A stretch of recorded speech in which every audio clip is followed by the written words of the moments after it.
Bonus. Trax.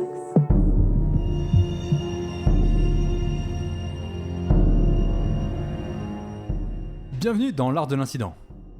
Pas d'IA pour cet épisode, et c'était pas parce que j'ai des problèmes avec elle, rien à voir. Je vais donc faire le résumé tout seul, encore une fois. Je vais donc être obligé de faire marcher ma mémoire, sans aucune assistance. L'horreur quoi, c'est vraiment ça l'horreur de notre récit. Bon bref. Souvenez-vous, beaucoup de choses s'étaient mises en place dans l'épisode précédent. Nous avons retrouvé un frère pour notre personnage principal, ce qui était cool. Nous avons donné une allure à nos monstres, ça c'était pas mal aussi, et nous avons commencé à ébaucher quelques idées de scène.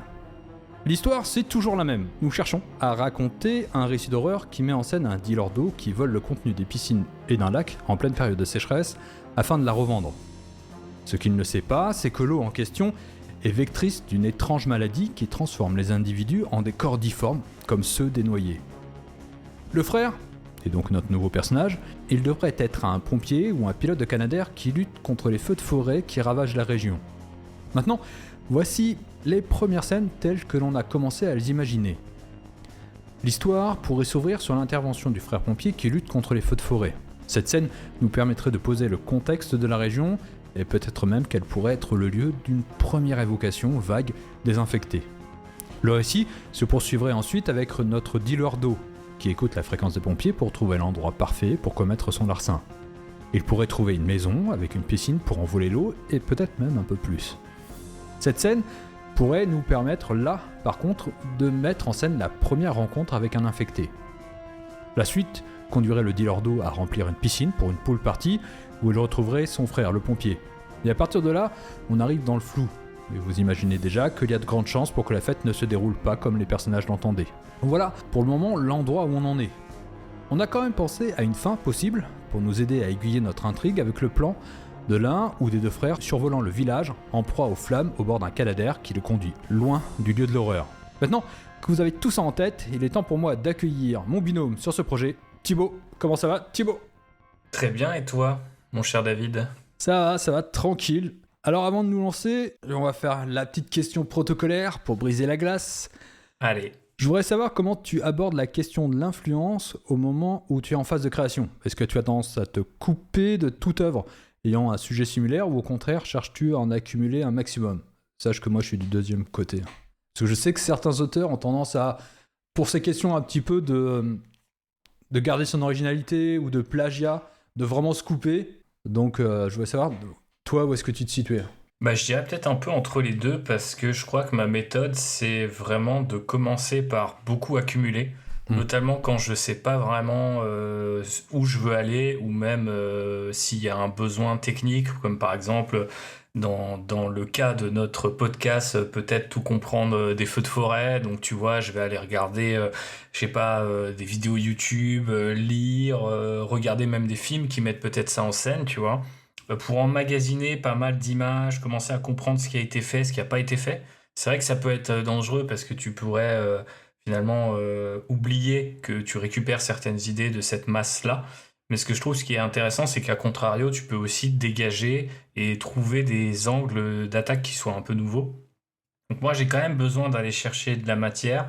Des fois, ça me rassure aussi un petit peu de voir ce qui a été fait parce que j'espère que le podcast le montre un petit peu. De temps en temps, avoir une référence, une influence en tête, ça peut quand même servir de béquille et d'aller de l'avant. Ouais. C'est pas forcément juste du plagiat, on va dire, pur et simple. Ça peut être une sorte, effectivement, de rafistolage, le temps de trouver quelque chose et pour essayer parfois, en fait, d'aller au bout d'un premier jet, par exemple. Je trouve ça intéressant, du coup, à ce moment-là, d'avoir des références. Mais il y a souvent un moment où je coupe l'accès à cette matière en fait. Généralement quand je commence à attaquer vraiment le scénario en tant que document. Pas forcément, je suis plus dans la phase de brainstorming, je suis dans une phase d'écriture un peu plus dure. Et là, j'arrête d'aller piocher, chercher, rechercher. Et ça me permet, je pense, de garder un petit peu de distance avec tout ça. Bien sûr, du coup, il y a des trucs qui passent dans le domaine de l'inconscient et on finit par continuer à citer des choses. Mais je pense qu'à ce moment-là, c'est peut-être plus naturel, plus spontané et qu'on a moins cette tendance que tu as peut-être aussi, en tout cas que moi j'ai, à vouloir à la moindre, problématique au moindre bug, tu vois, à la moindre erreur, dès que ça bloque en fait, à revenir sur ses recherches, parce que c'est un petit peu la tentation aussi de ces influences, c'est de les accumuler un peu comme un dragon, quoi, et de finir complètement bloqué au milieu de sa grotte et de pas avoir avancé. Donc je trouve que c'est bien quand même à un moment de se dire, ça y est, je suis sorti de la grotte, c'est loin derrière moi, et il faut que je travaille avec mes souvenirs uniquement. Bien sûr, des fois, il y a des petites exceptions, hein, on est un peu obligé de passer par là. Mais c'est comme ça que je fonctionne. Alors, je m'excuse pour la réponse, du coup, un peu oui et oui, ou les deux. Mais ouais, souvent, moi, c'est en deux temps. Et du coup, chacun de ces temps correspond finalement aux deux grandes techniques que tu décris. Mais j'avoue que j'ai du mal à comprendre les gens qui se séparent complètement de ça tout Ouais. au long du process, tu vois. Moi, je me dis, mais comment ils font? Ouais, ben moi aussi parce que ça me semble presque dangereux parce que le problème c'est que tu ne te peux pas te départir de l'influence que tu as accumulée auparavant. C'est-à-dire que si tu es capable de te dire ah oui tiens par exemple là ça me fait penser à des vieux Kings que j'ai lus auparavant, bah peut-être que si tu étais en train de le lire là tu pourrais te dire ah oui là je peux m'en séparer ou qu'est-ce qu'il a fait que j'aime, qui me parle à moi et que je peux réinvestir à ma manière. Alors que si c'est un vague souvenir, j'ai l'impression que c'est plus difficile. Après, moi, j'ai une tendance un peu monomaniaque. C'est-à-dire que à partir du moment où il y a une idée qui me traverse, ou une envie, quelque chose, j'ai tendance à accumuler un certain nombre de choses. Il faut que ça me parle. C'est-à-dire que si je fais quelque chose, c'est notamment dans tout ce qui est de la création, c'est parce que je l'aime. C'est-à-dire que j'aime cet aspect-là, j'aime ce genre-là, j'aime... et même, par exemple, je vais lire des choses vers lesquelles peut-être que naturellement je ne serais pas allé, mais parce que c'est proche soit d'un auteur, soit du thème. Et donc, ce qui fait que j'accumule jusqu'à arriver à un point de saturation. Mais c'est ce qui m'a beaucoup aidé, je pense, sur Sci Fantasy. C'est-à-dire que c'est parce que j'avais accumulé un certain nombre de connaissances que ça m'a permis de traiter un certain nombre de sujets. Si j'avais pas fait cette démarche-là en amont, je pense que ça aurait été beaucoup plus compliqué. Mais je sais que je marche comme ça. Le problème là, c'est que vu qu'on est à deux sur un projet, j'évite de le faire. Et je sais pas encore sur quel pied, qu'est-ce que je dois chercher, qu'est-ce qui m'intéresse. C'est-à-dire que je marche encore sur le souvenir. Alors, je dis ça, c'est pas vrai, hein. J'ai vu 2 films qui m'évoquent, sur lesquels j'ai beaucoup cité, c'est-à-dire Darkwater, je l'ai revu, incroyable comme film. L'usage de l'eau, fantastique. Un film d'horreur plus de fantômes, excellente, vraiment incroyable. J'avais adoré ce film, mais d'ailleurs il m'a tellement mis mal, tu vois, j'étais obligé d'avoir mon téléphone à côté, c'est juste pour lâcher la tension, tu sais. De temps en temps, ouais. Faut que je le mette alors. Ouais. Enfin, je sais pas, du coup, peut-être qu'on peut avoir un cerveau pas inspiré de ça et un cerveau inspiré de ça. Mais je pense que ce qui est marrant, c'est que avant de le revoir, je trouvais que c'était une inspiration forte. Après l'avoir revu, c'est une inspiration sans doute pour la question de l'horreur, comment tu gères, comment tu doses cet aspect-là, comment tu doses la tension, et je pense que ça devient une vraie question auquel je poserai tout à l'heure sans doute. En tout cas, c'est une question que j'aimerais poser. Mais beaucoup moins sur le thème, sur le sujet. Ouais. Et ça, c'est ce que j'aime, c'est-à-dire que de me dire, tiens, ça m'évoque ça, mais comment ça marche, pourquoi. Et je trouve que c'est ça qui est intéressant dans l'accumulation, c'est que ça te permet aussi de faire des pas de côté, de voir comment les autres vont. C'est-à-dire que c'est ce que je disais tout à l'heure, c'est-à-dire que j'aime bien aussi, une fois que j'ai accumulé sur un sujet, j'aime bien aussi voir les évocations, ce que certains auteurs citent, et ainsi de suite. Ce qui fait que ça ne cesse de m'enrichir, et ça me permet aussi de me dire de ne pas me noyer derrière qu'une seule référence. Ouais. Donc ça... Noyer. Voilà. J'ai pas fait exprès. Donc ouais, après j'ai vu aussi The Medium, produit par Na Hong Jin, qui est une espèce de préquel à son film The Stranger. Voilà, c'est pareil, c'est dur quoi. C'était intense comme film, mais j'ai adoré. Mais bref, c'est comme ça que je marche moi. Et c'est vrai que j'ai pas tendance à me couper des sujets, parce que comme je disais tout à l'heure, c'est parce que je l'aime que je le recherche. Ouais. Donc, mais c'est juste au moment où j'arrive à ce point de saturation où je me dis là, faut que je fasse une pause parce que j'ai trop accumulé. Oui. Mais là, pour le moment, pour ce projet, c'est pas le cas, parce que comme je le disais, le truc, c'est que j'essaye de rester frais et je veux pas amener que ma propre perception du sujet. Ouais, mais c'est là où finalement c'est tout l'intérêt et aussi je pense la difficulté d'avoir une équipe d'écriture, un co-scénariste ou des writing rooms, c'est-à-dire que en principe chacun est censé amener justement tout un tas d'influences et c'est un peu ce choc-là qui crée potentiellement la surprise, l'originalité du projet, etc. Mais plus il y a de gens, plus il y a d'influences, plus il y a potentiellement des fois des choses qui vont bien s'empiler, mais aussi de trucs qui vont un peu clasher, quoi. Et je pense que ça doit pas être toujours facile quand t'es à 2, 4, voire plus, quoi.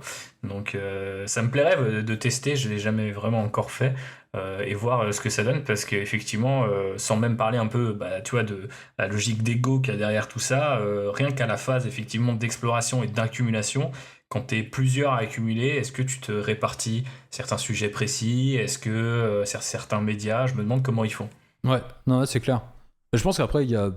Enfin, je pense qu'il y a une dimension formelle, je pense, dans l'attribution des rôles, mais je pense qu'il y a aussi une dimension personnelle qui est comment... Enfin, en tout cas, moi, c'est quelque chose que je ne tuerai pas dans l'œuf, c'est qu'est-ce que tu vas chercher toi, qu'est-ce que ça t'inspire, quoi. Parce que c'est aussi par l'individualité, là, par exemple, dans ce que l'on fait, c'est aussi par l'influence de chacun qui fait que l'on fait naître des choses qui sont communes. Bien sûr, ouais. Et c'est ça qui est intéressant. Complètement. Bref, allez, on va avancer avec le son du jour. Et si je vous ai dit que j'étais influencé par le film Darkwater, eh bien c'est aussi à cause de sa musique.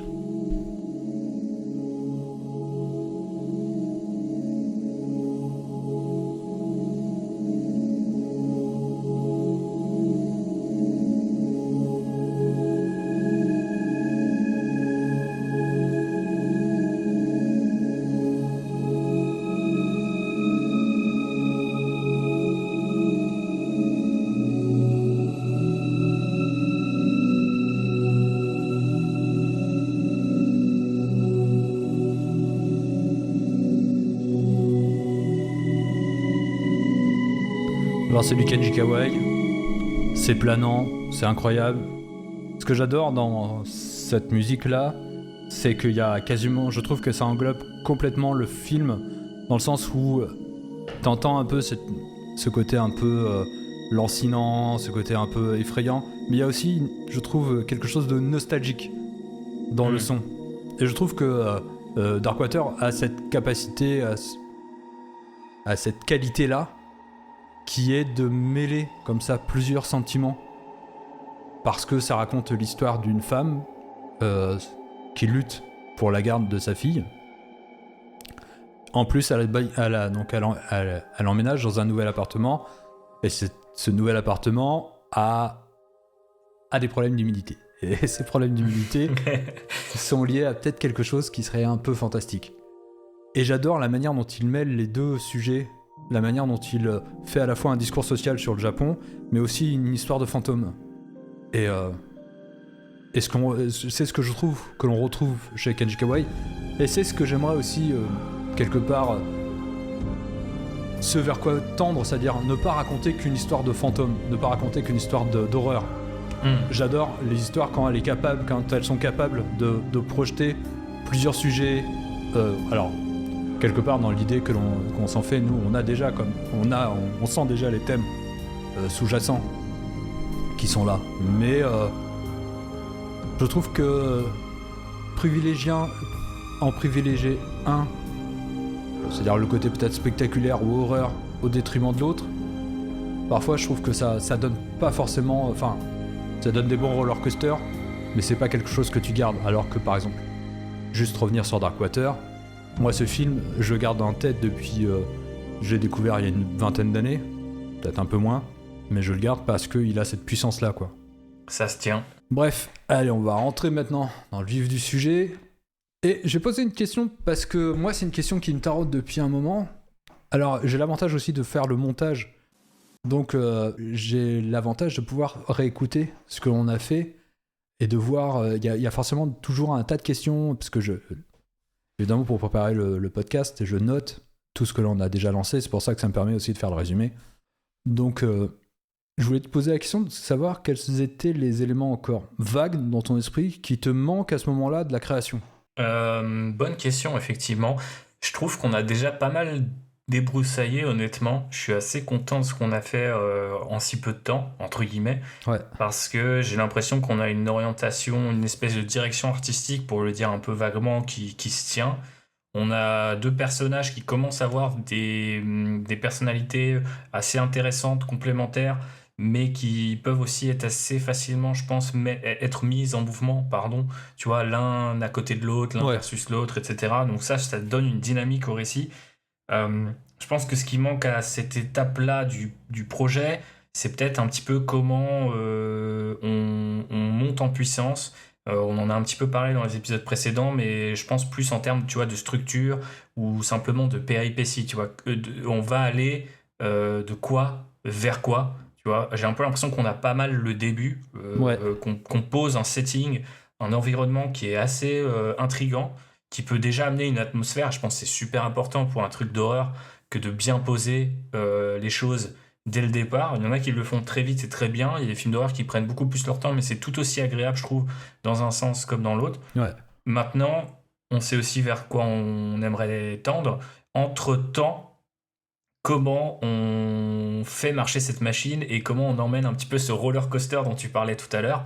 Même si je suis assez d'accord avec toi, j'aime qu'il y ait les thèmes, hein, pas juste le ride, mais ça peut être intéressant de se pencher sur la mécanique de la chose. Je suis pas forcément le plus grand fan, même si j'en ai lu beaucoup, des bouquins, tu vois, sur la structure pure du scénario. Ouais. Je trouve que le côté un peu, tu vois, case à cocher, ça marche rarement, j'ai l'impression. Par contre, là aussi, je trouve que c'est une superbe béquille ou un espèce de joli calque quand t'es un petit peu bloqué pour commencer à faire un premier brouillon, un deuxième, améliorer, se demander, tiens, s'il n'y avait pas des choses qui coincent un petit peu ou qui pourraient être un petit peu arrondies, amplifiées. Et du coup, c'est plus ce côté un peu structure slash péripétie qui me manque, je pense. Ouais, bah d'ailleurs, moi, c'est marqué carrément sur ma feuille, hein. Je pense qu'il y avait deux pistes pour les objectifs, qui étaient soit on passe encore du temps à combler les vides, Mhm. c'est-à-dire, parce que moi, ce qui me manque, par exemple, c'est l'horreur, c'est-à-dire qui sont les antagonistes, Mhm. comment fonctionne l'horreur, parce que je pense euh, on a un problème, en tout cas, moi, j'ai un problème, c'est que j'arrive pas à voir encore où mettre l'horreur. Elle est où l'horreur dans ce récit? Mhm. C'est quoi l'horreur? Pourquoi? Parce que l'horreur, en vérité, elle repose sur des mécaniques qui sont l'idée de survie, d'angoisse. Pour le moment, mes personnages, ils craignent pas trop pour leur vie, quoi. Ouais. Donc, il y a cet aspect-là. Donc, c'est des aspects qui sont très englobants, au final, où je pense qu'il faut y répondre. C'est répondre, en vérité, sur la totalité du récit. Et autrement, c'était l'autre piste, c'était de prendre carrément donc, les trois scènes que j'ai évoquées au début, et de se poser la question de savoir comment les faire fonctionner. Est-ce que ces trois, quitte à ce qu'elles disparaissent dans un ou deux épisodes, c'est-à-dire juste se dire tiens, ça peut être une bonne approche, ça peut être une bonne accroche, ça peut être. Est-ce que par exemple la scène de la pool party, je pense que ça va être le cas, est notre élément perturbateur. Mhm. Je pense, ouais. Donc effectivement, j'étais parti un petit peu sur ces deux aspects. Enfin, en tout cas, en fonction de ta réponse et en fonction de là où est le récit, j'étais entre les deux. Et je pense que peut-être que l'épisode va ressembler un peu à ça. C'est-à-dire que je pense qu'il faut se poser la question de l'antagoniste. Il faut qu'on règle ce problème parce que je pense que c'est important. Ça va nous permettre. Et je pense qu'il faut régler aussi cette question de l'horreur, quoi. Ouais. Où est-ce qu'elle est?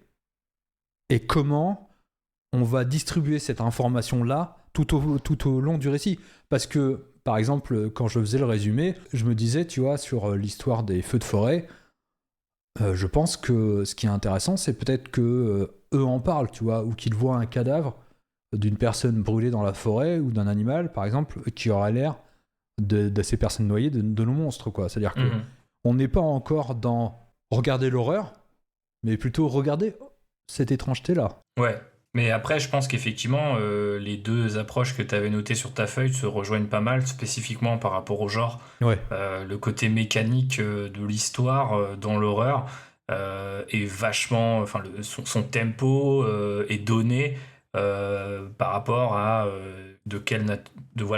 par rapport à la nature de l'horreur, ouais, pardon. Et par rapport aussi à la façon dont elle s'embranche un petit peu dans le récit. À l'heure où on enregistre ce podcast, c'est la sortie de Alien Romulus. Et tu vois, c'est limite le meilleur exemple, l'œuf, le facehugger, le chestburster, le xénomorphe. Et tu sais que tu vas crescendo et que du coup, le film doit se déployer quelque part autour de ces étapes-là. Là, c'est une franchise, donc c'est plus facile de respecter des trucs parce que beaucoup de gens sont venus, entre guillemets, donner leur version de ce roller coaster. Mais nous, il faut qu'on trouve notre version pour notre propre attraction. Et c'est vrai que pour l'instant, peut-être ça manque un petit peu, même si autour de l'eau, du cycle de l'eau aussi, et il y a quelque chose à trouver, je pense. Ouais. Mais le truc, c'est que pour le moment, je vois pas, enfin, ce que je disais tout à l'heure, la menace pour nos personnages. Ou, c'est ce que je disais aussi dans l'épisode précédent, c'est comment faire en sorte que l'un de nos deux personnages survive, c'est-à-dire qu'il soit aussi le vecteur du récit. Parce que le problème, c'est que c'est quand même difficile de ne pas être en contact avec l'eau. Oui, tout à fait. Je pense que ça peut être un truc, peut-être, si on rentre dans le vif du sujet, si tu me permets, David. Ouais. Mais je pense que ça peut être un truc un peu avec deux facteurs. Je pense que ce qui est intéressant, c'est qu'on parle souvent d'horreur physique ou d'horreur psychologique. Je pense qu'il peut avoir un peu des deux dans ce projet qui est le nôtre, parce que on aurait, du côté de l'horreur physique, ces animaux et peut-être même ces humains. D'ailleurs, ça peut déjà donner une première idée de gradation, tu vois. Est-ce qu'au départ, c'est pas des animaux, puis même certains animaux, puis les animaux toujours plus grands, créer en fait cette étrangeté-là dont tu parlais, effectivement. Et puis après, ça devient une espèce de menace assez tangible parce que on est à la campagne, j'y étais la semaine dernière pour les vacances, je courais le long d'un champ et il y avait une vache qui était sortie de son enclos, tu vois, avec les cornes. Alors c'est pas extrêmement agressif comme animal, mais tu vois, si l'eau les transforme, tu vois, c'est le genre de scène où tu peux avoir vraiment un truc qui te fonce dessus. Donc on est dans une horreur plus, tu vois, film de monstres, Jurassic Park, Alien, etc. Et en même temps, il peut avoir le côté psychologique de, on sait que c'est dans un temps de sécheresse, que l'eau elle est rare, et que du coup il y aura quand même besoin d'avoir l'eau. Alors après, c'est pas un truc extrêmement visuel, la soif, donc c'est compliqué peut-être de le représenter. Mais je pense qu'il peut avoir un truc autour de ça, de dire il y a forcément une supérette ou un truc qui va être attaqué pour récupérer des bouteilles d'évian cristallines ou que sais-je. Il y a des gens aussi qui vont peut-être devoir boire des trucs qui contiennent de l'eau, mais qui sont pas l'eau du coin, tu vois. Si c'est une station thermale, par exemple, j'en sais rien, il faut peut-être pas boire l'eau du coin de manière générale. Et je trouve que ça peut resserrer petit à petit, tu vois, l'étau autour des personnages. Et je trouve que ça pourrait être intéressant de le faire fonctionner comme ça. Et puis on a pas mal de scènes qui sont un peu apparues comme ça au fil des épisodes, qui nous rappellent, là je trouve que c'est plus l'horreur à la façon des Dents de la Mer, tu vois, ce côté c'est là, mais en même temps on le voit pas, les gens se baignent, tu vois, type les gamins s'arrosent de flotte, et puis peut-être que quelques scènes plus tard tu retrouves des gamins zombifiés, bizarres, chelous, t'as le concours de t-shirts mouillés, t'as le fait que, je sais pas, il y a des gens qui vont éclater une bouche d'incendie. Ce qui peut être aussi un lien, tu sais, les pompiers sont appelés parce qu'il y a une bouche d'incendie qui a sauté, parce que les gens s'arrosent de ça. Puis en fait, c'est une espèce de transformation, peut-être à grande échelle, tu vois, ça peut être une des étapes où on a un frère qui est sur place, peut-être le deuxième, qui constate lui aussi, ou qui est désormais convaincu qu'il se passe quelque chose de plus, enfin, qui les dépasse en fait, tout simplement. Ouais. Je sais pas ce que t'en dis. Mais comment craignent-ils pour leur vie ? Pour le moment, il y a deux questions. C'est comment l'apprennent-ils ? Comment ils se rendent compte du dégât que fait l'eau ? Et comment s'en prémunissent-ils ? Parce que c'est quand même difficile de ne pas prendre sa douche tous les matins. C'est-à-dire que t'es, dès le départ, victime de cette menace-là. Ouais. Donc, est-ce que t'es condamné ? Ou est-ce que tu fais le twist à la The Last of Us ? Non, il y en a un qui est immunisé. Ouais, je sais pas, après je vois, enfin c'est un truc que j'aime bien, petite parenthèse, tu vois, dans les trucs d'horreur, c'est quand t'as des personnages qui ont tu sais, le gearing up montage, tu vois, montage, tu vois, genre, tu l'as dans les films d'action bien sûr, mais tu as aussi dans les films d'horreur et typiquement dans Evil Dead ou ce genre de film, tu vois, de dire ah bah tiens, les persos ils vont utiliser un certain nombre de trucs pour dans notre cas se prémunir de l'eau, et je trouve ça assez intéressant de se dire parce que il y a des bouches d'incendie qui ont explosé, parce que il finit par pleuvoir et même la pluie est dangereuse, parce que tu vois, enfin je sais pas, par rapport au cycle de l'eau, ou parce qu'ils doivent traverser tu sais, un champ qui est irrigué, tu sais, d'un de ces jets d'eau là qui passe au-dessus, tu vois, des trucs comme ça, et donc ils enfilent peut-être les tenues de pompiers, ou alors des masques de plongée, des tenues de plongée, tu vois, il peut y avoir des looks assez rigolos là-dessus. Je fonctionne souvent un peu par analogie visuelle, ce qui est assez ironique pour quelqu'un qui sait à peine dessiner, mais c'est un petit peu comme ça que ça avance dans ma tête. Donc je vous donne les images qui me viennent au fur et à mesure qu'elles viennent. Et en dehors de ça, comment ils craignent pour leur vie, je pense qu'il pourrait avoir un truc intéressant de c'est pas rapide cette transformation en noyé ou en semi-noyé au départ. Tu vois, peut-être qu'au départ, les gens ne les croient pas. Eux, ils l'ont vu parce que, je sais pas, les jeunes de cette soirée où les deux frères se retrouvent avec l'élément perturbateur, voilà, on passait la journée, enfin, la soirée dans la flotte, ils s'arrosaient, ils se balançaient enfin, voilà, comme le font les jeunes, quoi, tu vois. Tous ont fait un paquet de conneries. Et, euh, et en fait, là, ça se transforme. Et puis après, ils essayent de raconter. Et puis potentiellement, on pourrait ne pas les croire parce qu'on dit, bah attendez, ça peut pas venir de l'eau parce que j'ai pris ma douche ce matin, parce qu'il y a des gens qui sont dans le lac, qui se baignent. Et tu vois, ça pourrait presque à un moment, on pourrait presque les voir un peu comme des fous parce qu'il y en a un qui refuse de prendre sa douche, tu vois, par exemple.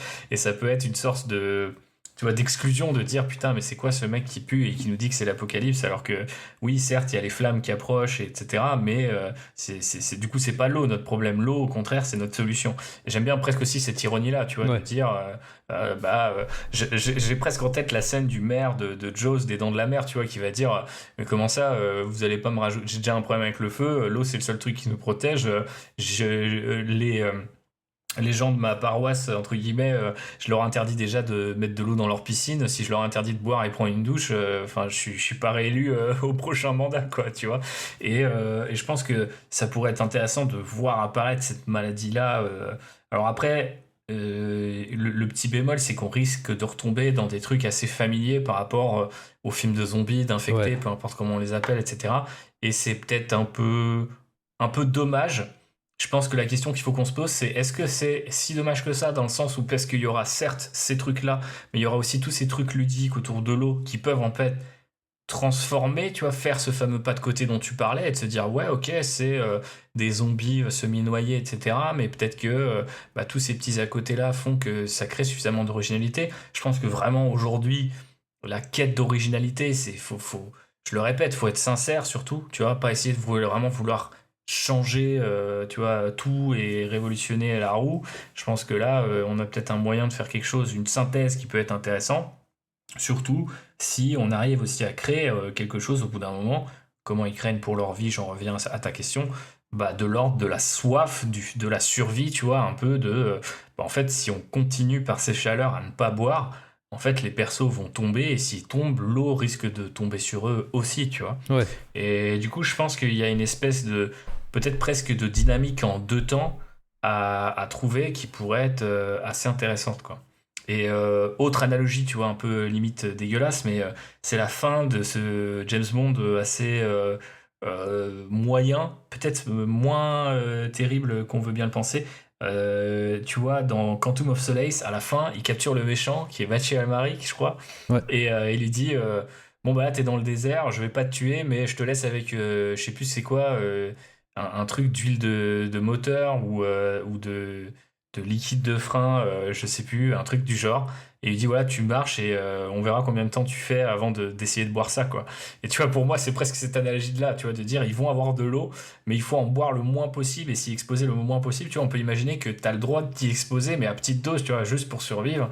Mais il faut avoir cette espèce de discipline pour pas te transformer trop vite, quoi. Ok, ça m'évoque deux choses. Tant mieux déjà si ça évoque des trucs. Il y a, j'aime bien l'idée, tu sais, qu'ils s'équipent. Ouais, ça c'est cool, hein. Moi je suis client de ce genre de truc. Mais vu qu'ils s'équipent pour résister à l'eau, tu vois, à l'intérieur, ils doivent suer, quoi.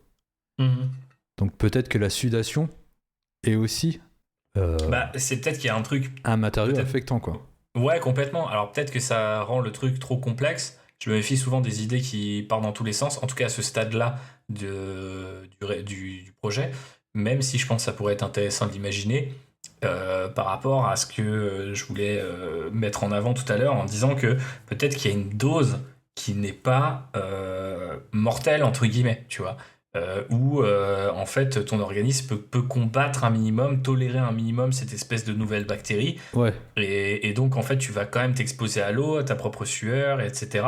Mais c'est sûr que si tu commences à te doucher, à faire joujou dans le lac, à boire l'eau du coin, à être exposé à la pluie ou ce genre de truc, bah, tu vas en fait multiplier les chances d'être infecté et d'être totalement perdu à la maladie, quoi.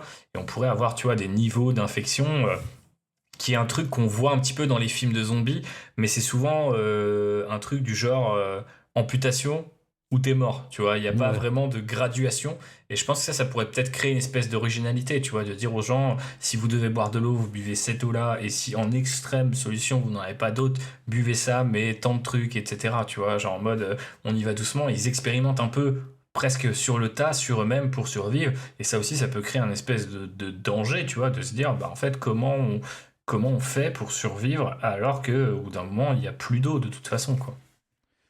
Mais ouais, ça peut être ça le moteur de l'angoisse. C'est-à-dire comment tu gères, comment l'eau est intimement liée à la vie et comment tu peux t'en échapper. C'est-à-dire que tu peux pas t'en échapper. C'est-à-dire que c'est impossible. Bah ouais. Donc C'est- de faire un build-up en vérité sur l'angoisse autour de l'eau. Moi je trouve ça intéressant de partir de cette analogie que l'eau c'est la vie tu vois et de se dire dans notre film c'est la mort tu vois pour Oui, vraiment non, c'est faire clair. un truc un peu pété la tagline de l'affiche peut-être mais tu vois genre le cycle de la mort mais du coup ça pourrait être intéressant et surtout peut-être qu'effectivement vu que c'est un cycle et que c'est pas automatique ou que c'est pas forcément observable à l'œil il y a une idée que c'est pas si dangereux tu vois et je pense qu'il y a quelque chose d'intéressant aussi à faire. Je fais une petite parenthèse, mais tu vois, pendant un temps, on a dit, quand on était bloqué chez nous, pendant la pandémie de Covid, etc., on disait, ah, il va y avoir plein de films, tu vois, pandémiques. Ouais. Et ça va être le retour un peu du film de zombies, du film post-pandémique, etc. Et en fait, bah, visiblement, on est bientôt 4 ans après, tu vois, ces confinements, etc. Et j'ai pas l'impression qu'il y ait une mode ou que c'est réenclenché d'autres réflexions. Peut-être parce qu'en fait, ce qui est arrivé était assez proche de ce que la fiction montrait déjà par certains aspects, tu Ouais. vois. Et par d'autres, par contre, nouveaux, auxquels on n'a jamais pensé, on pourrait dégager une forme d'originalité. Je pense notamment à ce déni, tu vois, du Covid Ouais. qu'on a dans la plupart Carrément. des pays du monde aujourd'hui, quoi. Tu vois, de se dire, non, mais c'est pas mortel, c'est pas là, ça n'existe pas, tu vois. Et en fait, avec l'eau, vu qu'elle nous entoure, on pourrait se dire, on peut pas se méfier de l'eau, donc de toute façon, il n'y a pas de problème. Et regardez, j'ai bu un peu de l'eau du lac, je suis pas mort, tu vois. Et genre, en fait, bah ouais, t'en as bu juste un peu. Tu vois, c'est pareil, t'as pris un peu de risque en ne te vaccinant pas ou en ne portant pas de masque, etc. Mais si tu continues à t'exposer au truc, plus tu t'y exposes, et plus c'est dangereux, et plus on découvre au fur et à mesure avec la science que pour revenir sur le Covid, il y a des effets peut-être durables, tu vois, et qui sont dangereux. Je pense que s'inspirer de ce déni-là, ça pourrait créer un truc, peut-être une take un peu rafraîchissante, sans mauvais jeu de mots, sur ce truc de pandémie, d'infection généralisée. Ok, mais ça rallonge le temps de notre récit. C'est-à-dire qu'il faut qu'on le place dans le temps long. Hein. Ou au moins moyen, quoi. Parce que, je sais pas, j'avais dans l'idée un temps plus court, quoi, tu vois, quelque chose de Ouais, plus... moi aussi, hein, honnêtement. Parce que là, je me disais, tu vois, par exemple, pour la pool party, vu qu'on veut quand même garder, enfin, c'est ce que tu disais, garder plutôt l'idée de l'infection, que s'il y a un élément perturbateur, c'est peut-être un des infectés qui surgissent dans la fête, Mhm. qui devient celui qui apporte qui est le premier porte-parole, quoi, du malheur qui arrive, quoi. Ouais, et peut-être que lui contamine les gens plus rapidement parce qu'il contient un tel niveau de miasme, je sais Ouais, pas. ou tout simplement pas. C'est-à-dire que tout le monde était en train de jouer dans la piscine. Ouais, Et là, tranquille. tranquille, t'avais une espèce d'humeur joyeuse, sauf peut-être les deux frères qui sont tenus hors de la piscine parce qu'ils doivent s'embrouiller à côté. Et là, le mec il débarque. Il débarque, et tout d'un coup, on se dit, tu devines, ou en tout cas, on fera en sorte de faire deviner que tous ceux qui étaient à la pool party, sauf ceux qui ne sont pas baignés, sont infectés, quoi. Ouais, bah je pense que ça fonctionne. Ça pourrait même être un premier lien avec, tu sais, cette scène où il débarque au milieu d'une villa, peut-être excentrée au milieu de la forêt. Ouais, c'est ça. Il récupère l'eau. Ça peut être ce mec-là qui a marché, tu vois, un peu de manière zombifiée pendant des heures et des heures. Après. Et puis, il peut être d'ailleurs, on peut avoir une dégradation entre le moment où il l'a entreaperçu et le moment où il arrive.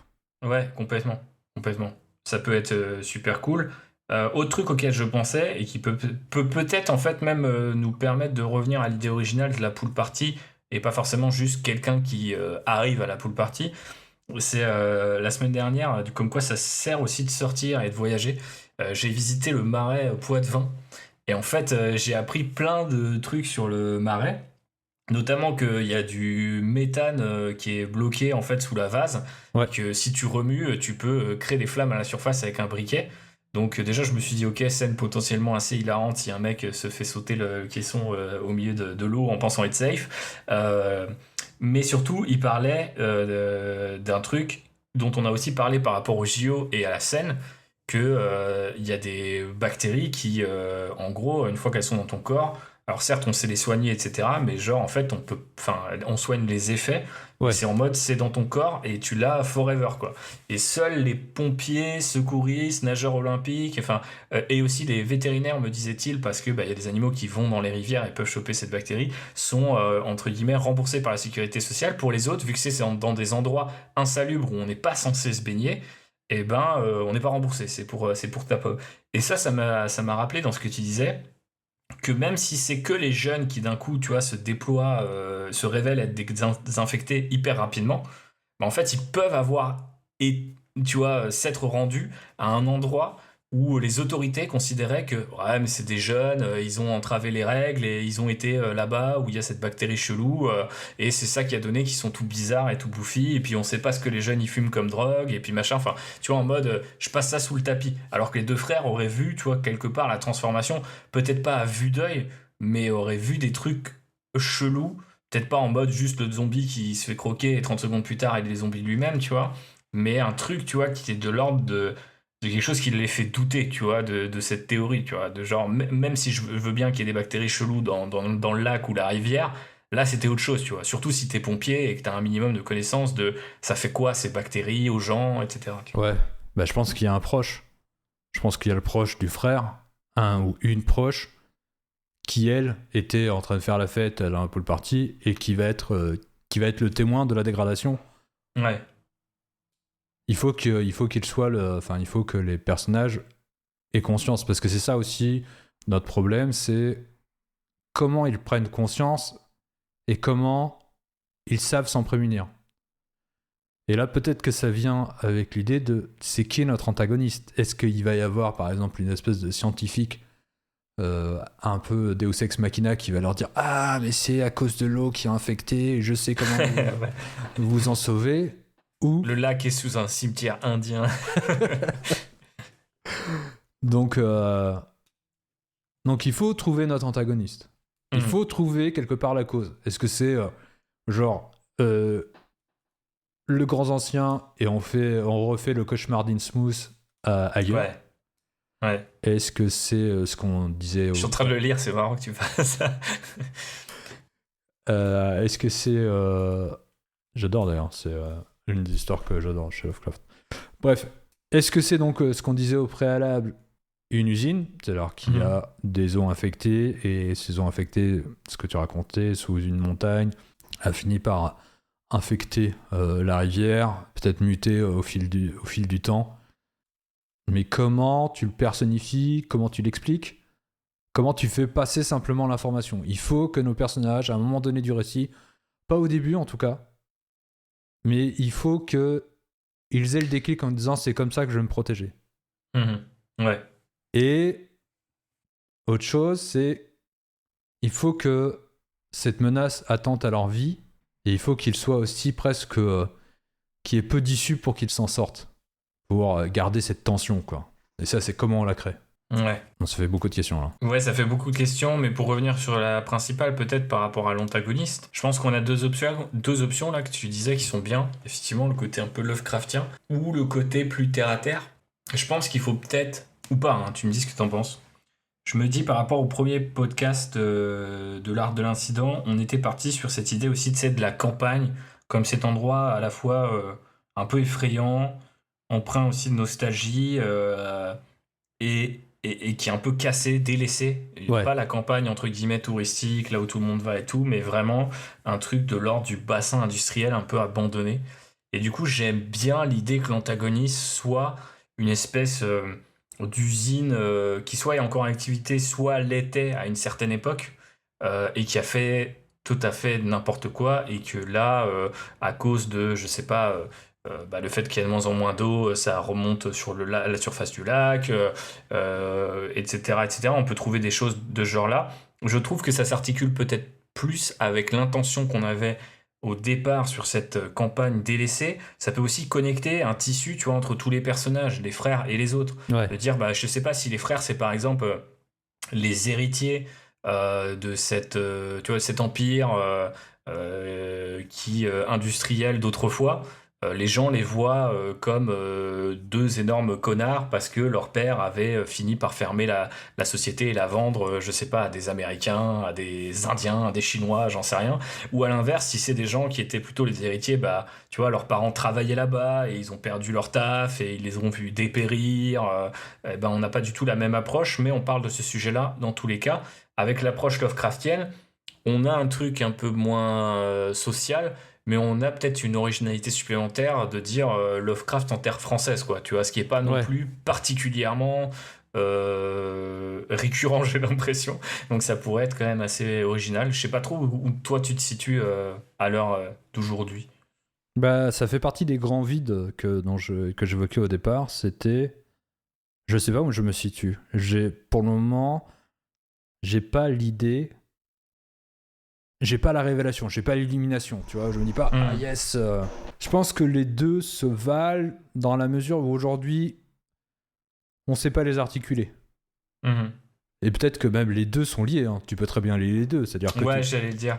Tu peux très bien lier l'usine qui aurait réveillé par son activité le monstre endormi.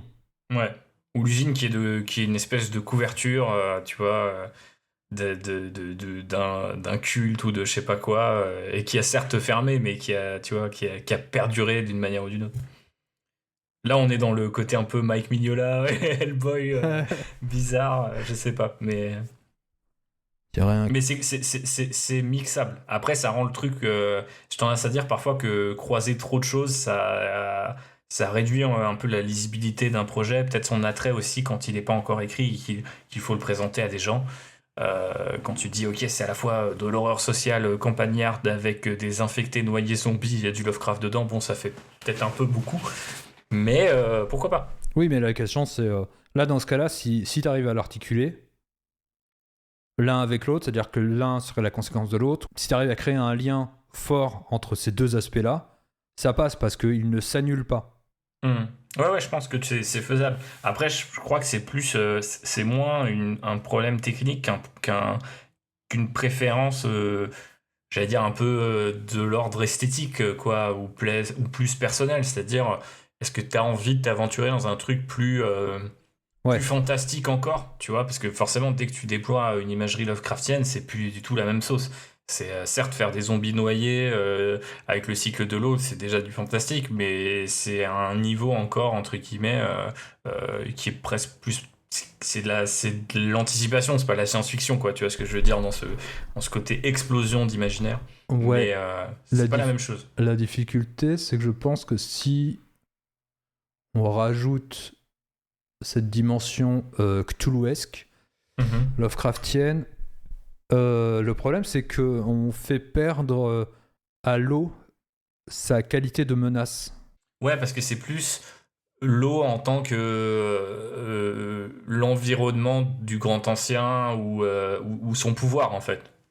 Moi, je t'avoue que je serais plus du côté, de toute façon, plus social. Je pense que spontanément, c'est des trucs qui me parlent peut-être un peu plus aussi. Ouais, J'ai moi aussi. découvert Lovecraft que récemment, par ailleurs, donc je suis pas totalement versé dans le sujet.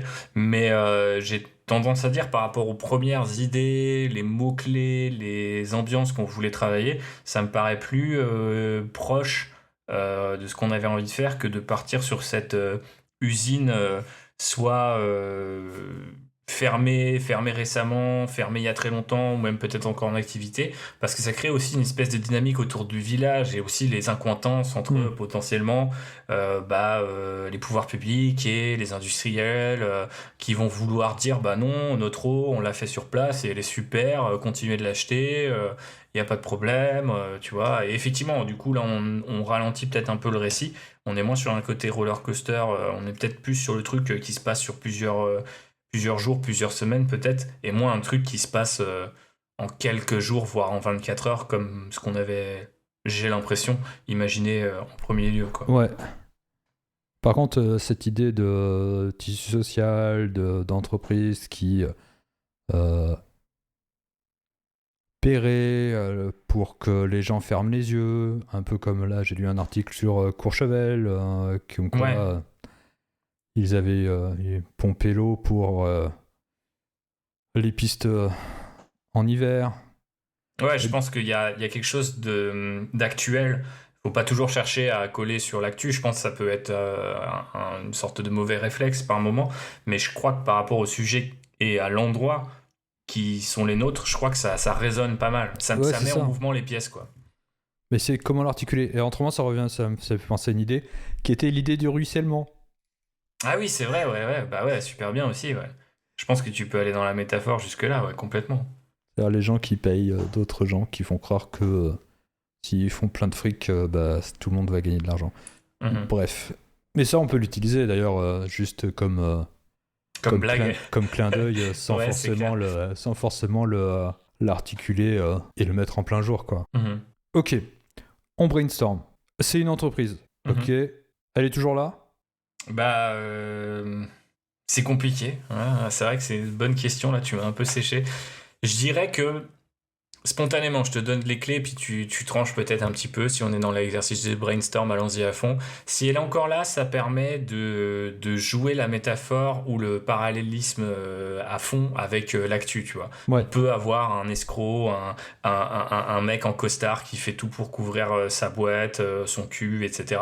Et ça résonne quand même beaucoup avec ce qu'on a dans les films d'horreur, où on a souvent un méchant extrêmement méchant et qui va mourir de manière extrêmement graphique, ce qui est quand même plutôt satisfaisant, il faut bien le reconnaître. Donc je trouve ça pas mal dans le sens où ça permet d'avoir déjà des liens avec les pouvoirs publics, les persos, les gens qui travaillent sur place. Il peut peut-être même avoir un bon fond de se dire oui, mais attendez, si ça se sait, eh ben des gens vont perdre, l'usine va être fermée, donc les gens vont perdre leur emploi. Enfin, tu vois, il peut avoir un espèce de double discours qui peut être intéressant. À l'inverse, si elle est fermée, récemment ou non, bah il y a ce côté très actuel pour beaucoup de campagnes, en tout cas en France, d'être un peu tu vois, le dernier bassin d'emploi qui Ouais. ferme et qui a fermé et qui est là, tu vois, qui est cette espèce d'immense usine au milieu. Moi, j'ai toujours en tête les vieilles scieries dans les Vosges où des fois c'est pas des faits, quoi. T'as encore les hangars, les engins qui rouillent à côté des arbres qui repoussent. Enfin, tu vois, il y a un côté post-apo bizarre et ça me surprend toujours ces images. Et je trouve qu'il y a une imagerie assez angoissante et un peu presque un peu aussi envoûtante, tu vois, là-dedans. Ouais, Et donc carrément. je pense que ça pourrait être très très cool. Mais encore une fois, peut-être que c'est combinable parce que un premier site a fermé, ça a été modernisé, des gens ont perdu leur emploi. Et ce méchant dit en avoir sauvé en automatisant peut-être, tu vois, des lignes d'assemblage de bouteilles, que sais-je, tu vois. Et puis là, il est face à une nouvelle affaire. Comment il fait pour pas que l'usine ferme, slash pour pas que les dernières personnes qui ont leur emploi le perdent, et comment peut-être il peut limite aussi monter les gens les uns contre les autres, tu vois, en disant bah écoutez, moi j'ai fait ce que j'ai pu, maintenant à vous de voir si vous voulez qu'on parle de ce problème de l'eau, parce que si on en parle, peut-être que les 50 gus que j'ai sauvés la semaine prochaine ils sont au chôme du quoi.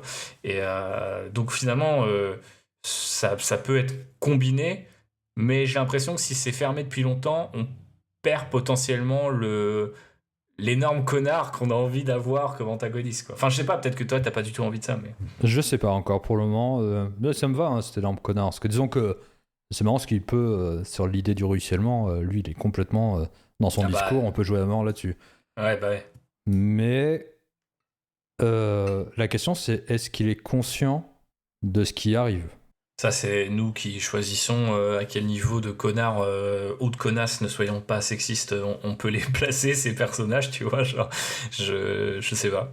Je trouve que le meilleur personnage de ce point de vue-là, c'est Burke dans Aliens, parce que tu sais jamais vraiment si c'est un énorme opportuniste ultra calculateur, capable de tous les risques, ou s'il est juste un peu inconscient du danger, tu vois. Et je trouve que c'est assez génial parce que le mec, jusqu'à ce qu'il se fasse attraper, il y a vraiment un côté non mais ça va, franchement, les aliens, tranquille, tu vois, ça se gère, tu vois, il n'y a pas de problème.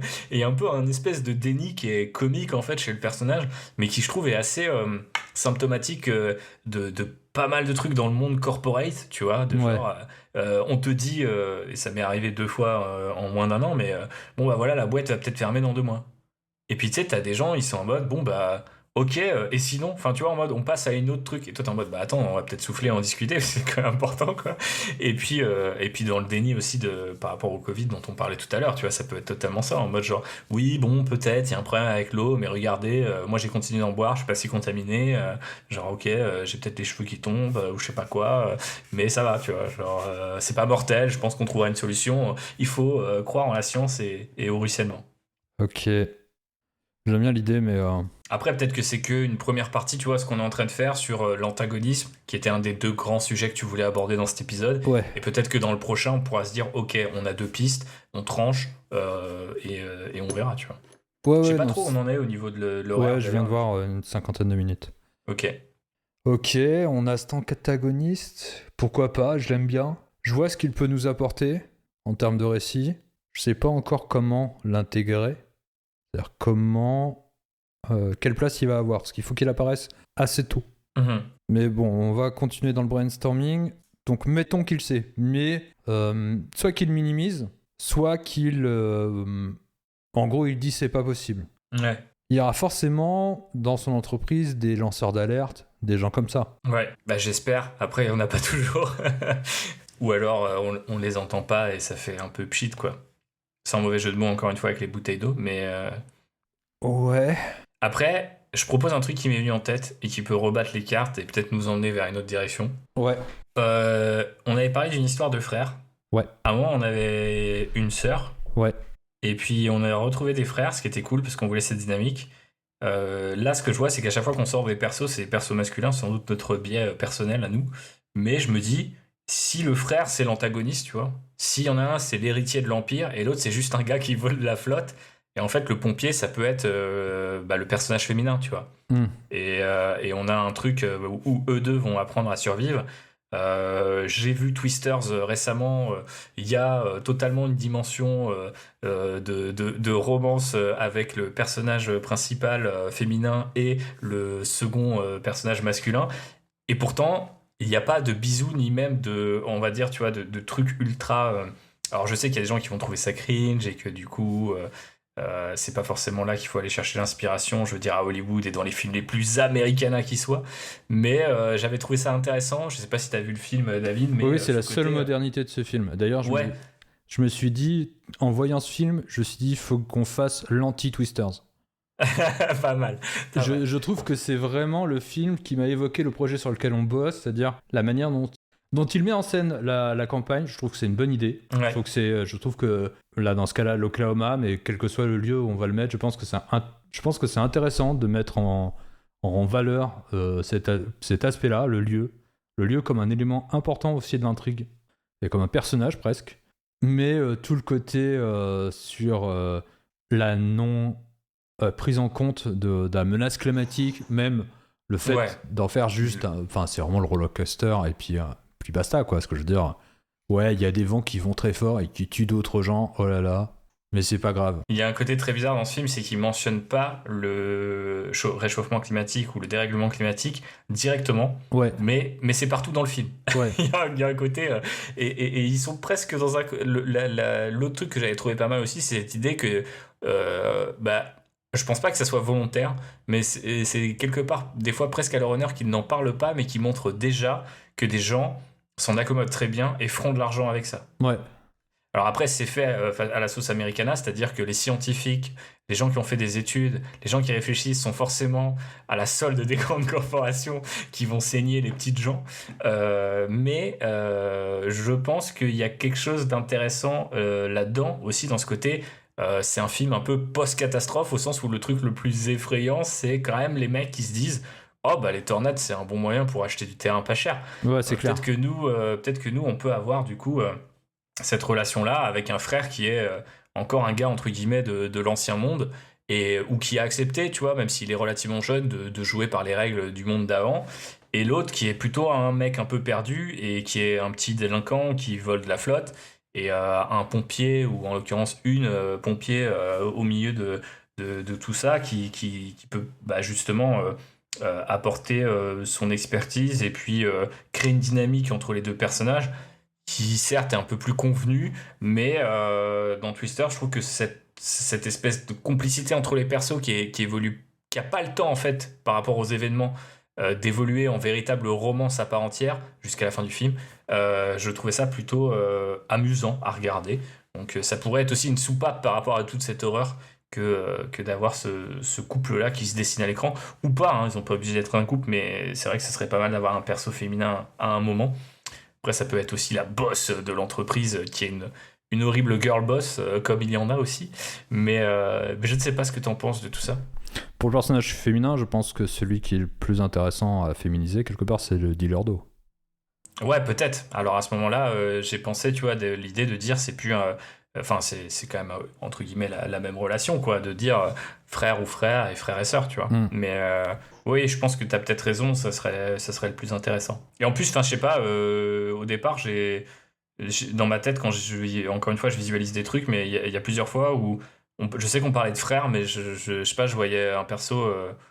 Enfin, je voyais pas un gros bonhomme, tu vois ce que je veux dire? Je voyais plutôt quelqu'un d'assez assez discret, peut-être limite un peu androgyne et tout. Donc si on avait une sœur, ça serait limite assez cohérent avec ce que j'avais en tête, quoi.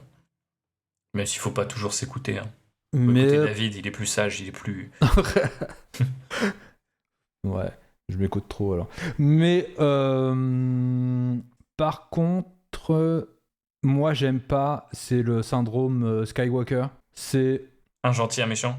ouais, alors un gentil, un méchant, ça c'est sûr. Non, c'est surtout le fait de lier la famille tout de suite à la grande menace ou au grand secours de l'univers. Eh ben, on oublie, hein, franchement, je suis pas spécialement client de cette idée. C'était peut-être un moyen d'avoir une relation entre frères plus conflictuelle, tu vois, c'est plus ça que j'avais en tête. Mais en vrai, on peut garder l'idée de la sœur qui est l'héroïne et du pompier qui est son frère.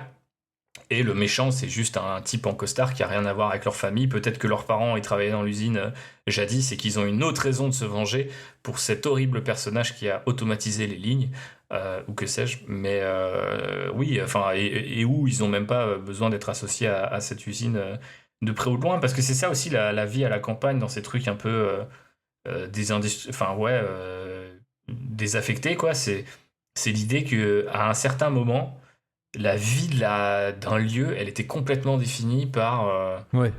une seule entreprise, un seul type d'activité. Et ça, je trouve que c'est... Enfin, pour moi, c'est notre western à nous, tu vois. C'est vraiment la mine où tous les mecs ont travaillé jusqu'à ce qu'il n'y ait plus un morceau d'or. Et là, c'est pareil, tu vois. On a coupé du bois, on a monté des meubles, on a, je sais pas, exploité des vaches, j'en sais rien. Mais ça, c'est quand même un truc que je trouve très français dans l'esprit, quoi. Là où j'habite, c'est le cas. Bah là où j'ai grandi, c'est le cas aussi. Donc, retrouvons-nous à mi-chemin, David.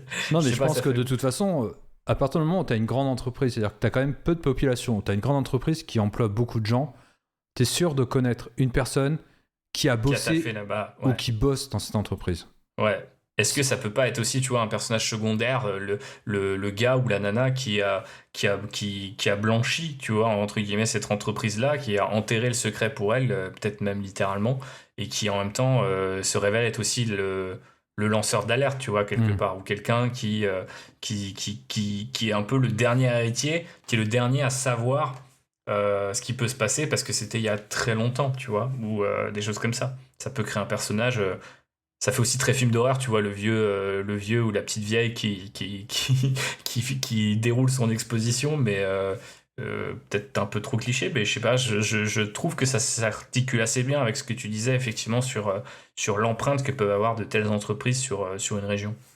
Après, de toute façon, notre dealeuse d'eau, à mon avis, elle a très bien pu avoir travaillé dans cette entreprise, hein, ce que je veux Bah, dire. c'est clair, pendant ces jeunes années, ou un moment, Et puis, ou un autre, quoi. c'est sans doute, peut-être par vengeance, tu vois, qu'elle vole Mhm. l'eau. Tu vois? Est-ce qu'elle est la lanceuse d'alerte? Bah, je trouve que ça rajoute peut-être un peu trop de casquettes sur le même personnage, tu vois. Ouais, mais elle en a pas tant que ça au final. Bah, je trouve que le concept de voleur d'eau et d'être un peu un espèce de profiteur de guerre, si on Ah, considère la lutte. pour moi, elle est ça, hein. C'est un scavenger à mort. Ouais. Bah, du coup, je trouve que c'est suffisant. Après, ça, c'est peut-être un truc qui me joue des tours parfois, mais j'aime bien que les rôles, au début, ils sont assez bien répartis, assez archétypaux, tu vois. Mais Et dans le sens, pour moi, elle serait pas la lanceuse d'alerte. Elle aurait pas connaissance d'eux. mhm. Par contre, elle peut être le lien avec cette connaissance d'eux. C'est-à-dire, tu sais, Ouais, peut-être en alors, règle ouais. générale, tu sais, hein, je pense que les gens qui habitent à Courchevel, ils savaient que les stations de ski allaient pomper l'eau, quoi. Euh, et puis tu fermes les yeux, tu vois. Tu te dis Ouais. c'est pas grave parce que c'est mon gagne-pain. C'est pas grave, on s'y fait, quoi. Mhm. On a nos pastilles d'iode, bah, c'est pas grave, on peut avoir une centrale nucléaire. Euh, Ouais. Ce que je veux dire, ça peut être déjà comme ça, latent. Je veux pas en faire effectivement la lanceuse d'alerte, c'est-à-dire celle qui serait. Parce qu'il y aura effectivement une contradiction entre le fait que, tu sais, elle vole de l'eau. Elle, par contre, qu'elle soit dans une démarche de vengeance par rapport à cette entreprise, pourquoi pas, quoi. Ouais, pourquoi pas. Après, ça s'écrit un peu tout seul, on l'a déjà vu, on imagine assez facilement ce que ça peut donner, quoi. Mais en vrai, c'est pas incompatible. Non, et ça nous donne l'avantage de pouvoir glisser dès le départ l'entreprise et l'antagoniste dans l'équation. Mhm, c'est vrai. Et puis, dans cette idée aussi que, quelque part, la première scène, quand je disais du feu de forêt et tout ça, nous permet de présenter le lieu, c'est-à-dire la région, à quel point elle est dépendante, enfin, peut-être c'était sa beauté, sa magnificence, le fait qu'il Ouais. faut la préserver. Et la deuxième scène, qui est celle qui vole l'eau, nous montre en vérité le tissu social, c'est-à-dire à quel point le lieu a beau être magnifique, la Sur place, société c'est qui y dur. est en vérité beaucoup plus miséreux, quoi, Ouais, beaucoup ouais. plus triste. C'est vrai. Bah, je pense que ça serait une bonne opposition et ça représenterait bien les régions que nous connaissons. Maintenant, mettons que c'est ça, l'antagoniste. Ouais. De toute façon, on tourne autour de cette idée depuis le début, Oui. donc ça va, on a créé une figure en tout cas de Burke. Je pense que c'est pas forcément le méchant, c'est pas lui la menace. Ouais. Mais c'est une couche supplémentaire dans la menace. Ouais, c'est ça, c'est-à-dire qu'il nous permet en tout cas d'articuler, je pense, la menace, de lui donner en tout cas un autre visage et de montrer, parce que c'était aussi ce qui était un peu ce qu'on disait dans le début des premiers épisodes, c'était de chercher aussi à montrer que la menace a un visage humain. Ouais, tout à fait. Maintenant, comment représenter le fait que ça menace leur existence? Maintenant, il y a la pool party. Un infecté surgit. Qu'est-ce que cet infecté fait? En quoi il représente une menace qui crée l'horreur en vérité? C'est-à-dire qu'on peut dresser comme ça dans notre récit une espèce de tension en disant ah, c'est bizarre ce qui se passe. Ah, tiens, il y a une drôle de rencontre. Ah, tiens, cette rencontre, ça y est, s'accomplit là. En quoi ça. Est-ce que simplement le gars va mourir dans la piscine? Mhm. Et donc on garde juste, c'est pas une menace quoi, enfin c'est juste, enfin c'est une menace malgré lui. Ou est-ce que il a un comportement agressif? Je pense qu'il peut avoir, entre guillemets, pas forcément un comportement agressif, mais peut-être un espèce d'instinct bizarre qui fait qu'il doit retourner à l'eau, entre guillemets, et jette dans la piscine où il y a tous les gamins qui vont, eux, ensuite propager le virus parce qu'ils étaient dans l'eau quand le mec le plus boursouflé de cette infection est tombé. Et eau plus eau contaminée plus eau elle-même contaminée, plus enfant, adolescent dedans, crée de gros bordel ensuite dans la région. Mais je verrais bien peut-être presque le truc un peu en mode, tu sais, les gens sont un peu bourrés, ils voient arriver un mec à moitié à walper, tout boursouflé bizarre au milieu des bois, ils peuvent se dire, enfin au milieu d'un jardin, tu vois, il y a ce côté un petit peu étrange. Qu'on retrouvait d'ailleurs aussi dans Maine, tu sais, avec le gars à poil dans ton jardin, et d'un coup c'est trop bizarre, tu sais, tu fais putain, mais qu'est-ce qui se passe? Et genre là, tu vois le gars piquer un énorme sprint, et tu penses qu'il va attaquer les gens, et en fait, il se jette juste dans la piscine et il se laisse limite, tu vois, mourir, couler, tu vois. Et en fait, les autres gens sortent de la piscine en panique, le pompier essaye de sortir ce mec-là et de comprendre ce qui se passe, et en Si fait, sort ce mec-là, il est infecté. ouais, bah ouais, peut-être, tu vois. Et peut-être que du coup, le truc, c'est comment retarder l'infection si au moment où ils découvrent que, par exemple, les gamins qui ont été exposés et à l'eau du lac, et à je sais quel truc, et à ce cadavre, eh ben, ils sont très rapidement transformés eux-mêmes en... Comment on va les appeler c'est pas des morts vivants, c'est des noyés vivants, c'est des morts noyés. Mais voilà, tu vois, ça pourrait être intéressant. Je pense que d'ailleurs, par rapport à ce côté-là, en fait, maintenant que tu me le dis, il est forcément contaminé. Je pense qu'en fait, oui, il y a forcément une des personnes qui est contaminée et il y a ce qu'on appelle un time lock dans le film, tu vois, en Ouais. disant il y a quelqu'un qui va progressivement être contaminé parce qu'il a été exposé. Mais on peut créer cette graduation seulement si on a un personnage qui en est témoin, je veux dire, jusque dans sa chair, et ça peut être intéressant de se dire oui, il est pompier, donc son réflexe a été d'essayer de sauver cette personne. Ce faisant, il s'est exposé à telle quantité, tu vois, de contamination. Et maintenant, la question, c'est qu'il faut trouver une solution. Et au moment où eh ben, la contamination se répand de plus en plus, malgré ce que disent potentiellement des industriels ou des pouvoirs publics qui disent non, non, il n'y a rien, vous inquiétez pas, et qui sont dans le total déni, tu vois. Et ça crée quand même une motivation supplémentaire à ce personnage principal, qu'il soit un homme ou une femme, qui va se dire bah, en fait, il faut que je sauve mon frère. Et même si on me dit que c'est pas si grave, que regardez, ses symptômes à lui, c'est pas si grave, on a vu ce mec-là. Et il était bizarre. Et il est tombé dans la piscine et il s'est laissé mourir. Genre, qu'est-ce qui s'est passé, quoi, tu vois. Ok. J'ai l'impression Mais que ça crée une dynamique. oui, j'avais la même en tête.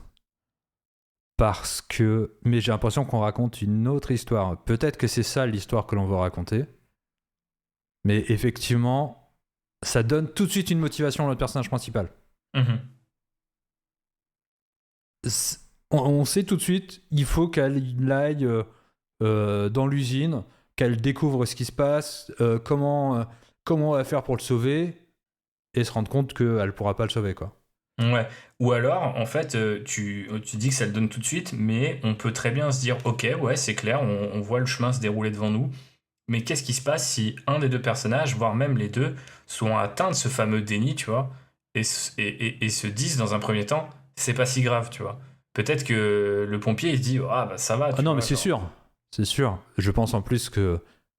Sans doute que c'est le personnage le plus masculin de tous nos personnages, c'est-à-dire dans le Ouais. sens où c'est un Il bonhomme, y a rien. quoi, tu vois. Ouais, c'est ça, j'ai rien. Non, Il c'est cache bon. ses trucs et potentiellement. Parce que j'imaginais, tu vois, tu sais, la scène, c'est comme dans une espèce de contre-pied, c'est-à-dire on voit ce corps arriver, tu le mets en scène comme un zombie, Mhm.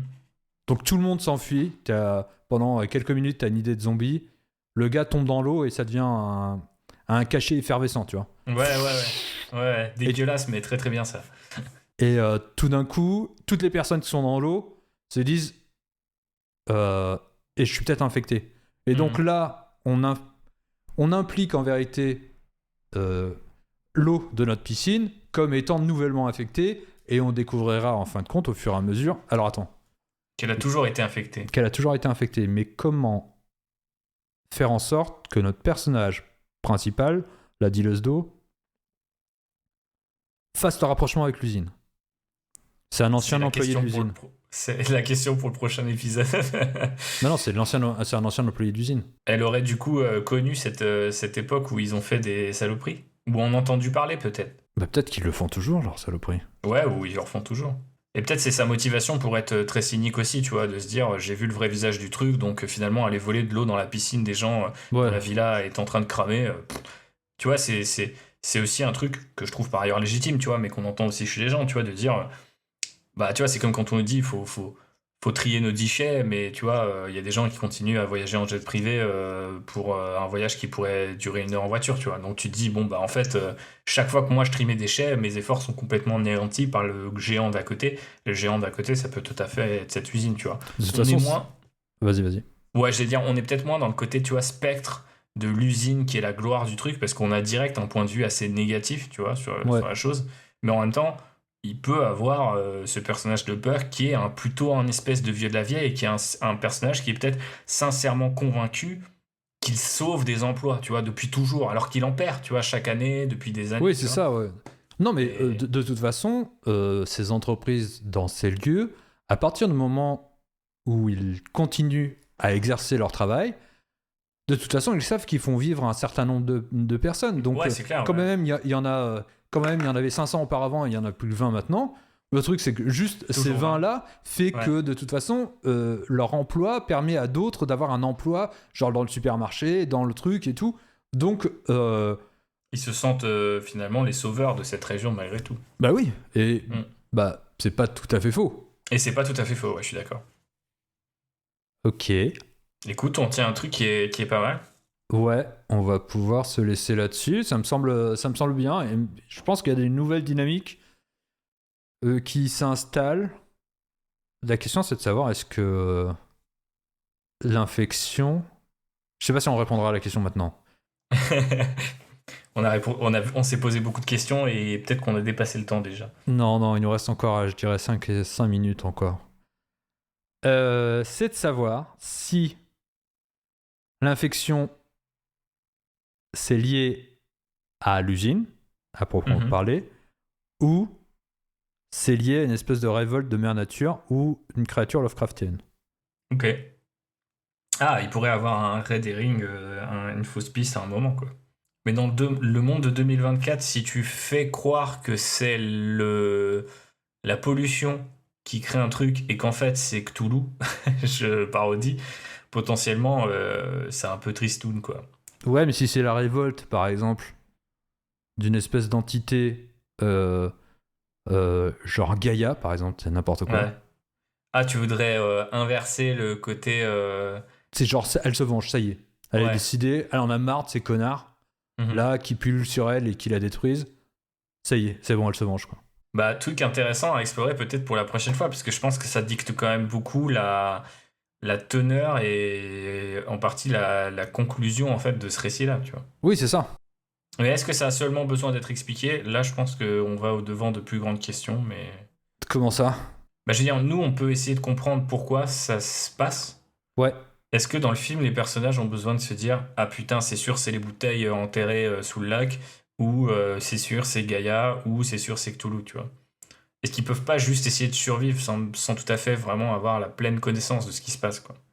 Bah, ça revient à un truc que j'avais dit au préalable, en tout cas auquel je crois, c'est que nous, en tant qu'auteur, il faut qu'on sache les Nous, il faut, informations, ouais. parce que tu peux silencier certaines informations, par contre, avoir des vides. Et pour le moment, on essaye toujours de combler ces vides-là pour pouvoir avancer, quoi. Même Hmm. si on crée. Ce qui est marrant, c'est que c'est le principe de l'émulsion, c'est-à-dire que ça nous permet de créer des nouvelles situations, d'approfondir certains personnages, en gros, de grossir peu à peu le récit, Ouais. mais ça soulève toujours de nouvelles questions, quoi. Ou de nouvelles envies, comme cette idée-là de Gaïa, pourquoi pas? Est-ce que c'est vraiment. Le seul truc, moi, qui me. Si on rajoute un élément fantastique dans cette histoire, quelque part, de toute façon, l'élément fantastique est déjà, c'est-à-dire que Oui. l'infection, la maladie. Totalement. Si on embrasse totalement la dimension fantastique, ça nous permet de se dire on va pas lui trouver une solution scientifique, Mhm. alambiquée pour expliquer la raison. Ça devient un chemin de facilité. Et le problème, c'est que je ne vois pas comment tu peux justifier autrement. Sauf si l'usine, elle fait des trucs bizarres avec l'eau. Mhm. Bref, La suite au prochain épisode. voilà, on va rester sur ces réflexions. Je pense que, effectivement, maintenant, on finit chaque épisode avec des grandes questions auxquelles on essaiera de répondre dans le prochain. Mais, Ah, c'est bien, ça, hey, c'est que ça tourne. On a déjà commencé à trouver des contours d'un antagoniste, et après tout, c'était ce qu'on cherchait à la fin de l'épisode précédent. Et donc, je vous remercie de nous avoir écoutés. On se dit à la prochaine fois dans un prochain épisode. Allez, ciao! Des bisous!